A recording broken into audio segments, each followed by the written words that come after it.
I had a call saying that couples romance stores had been for sale, and if I was interested in getting those involved with those. So I had a partner at the time. He and I went ahead and we purchased the couples chain. And I'll just say the chain of love came undone at one point, and we ended up going our own way. Sold off the stores, or shut the stores, closed the leases, paid off landlords. It was a real kind of ugly thing, but at the end of the day I was left with one store. No longer working in real estate at the time because I'd taken a sabbatical to run our businesses. Definitely stepped into a higher role because I had committed with this person to purchase a 32 unit apartment building. I really put myself right on the line to write myself a future with somebody.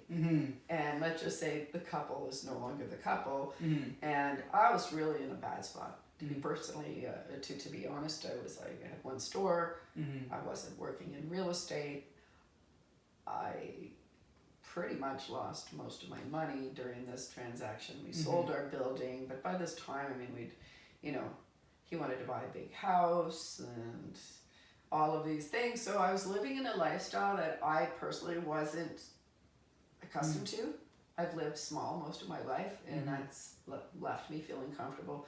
So all of a sudden I'm like living this life with this other person who lives a bigger life than I do.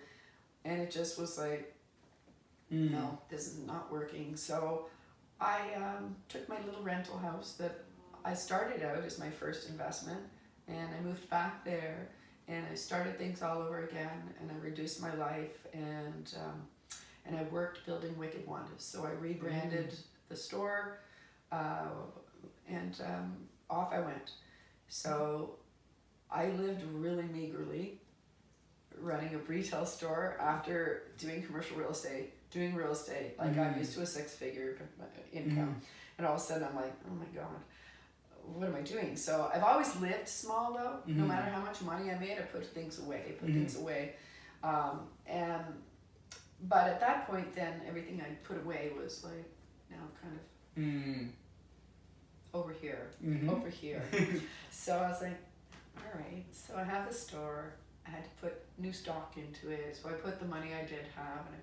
So this is on Bank Street? This was on Richmond Road. Okay. So sorry. Okay. So Wicked Wanda's first store, 1473 Richmond Road. Okay.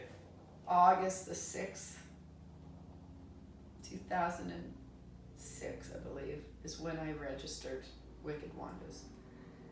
And February the 6th or the 9th, I can't remember, right before Valentine's Day, 2009, my store burns down. So the plaza is taken out. So this restaurant owner, I guess, had apparently hired somebody to torch their unit, and it took our whole plaza out. So the Britannia Plaza, part of it, gone. So I'm at a point there where I'm like, okay, what do I do here? You had insurance? If you look at insurance, yes, thank God I had some insurance. Okay.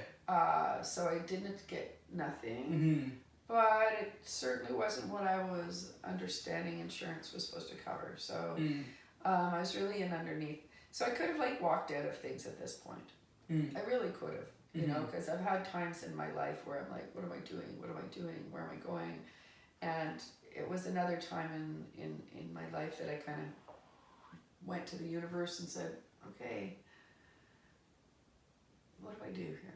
So I believe in things giving me signs. I'm a little bit odd that way, perhaps, because, you know, I've had to believe in something. So I've always believed in the universe and having some guide, okay? I have a spirit guide in my head. Like the first time I had a burnout and I went from residential to commercial real estate was very much like a hard time. I quit my job, I bought this house, I spent 6 months renovating it, and I spent that time just healing my brain and trying to decide, and I was going to go work for the Ontario Lottery Corporation, and I was like at a point again, another pivot where I was going to go this way, and I kind of went to the universe and said, can you tell me which way to go, universe? Because like I'm really, and I need a real sign, like a brick on my head sign, you know, because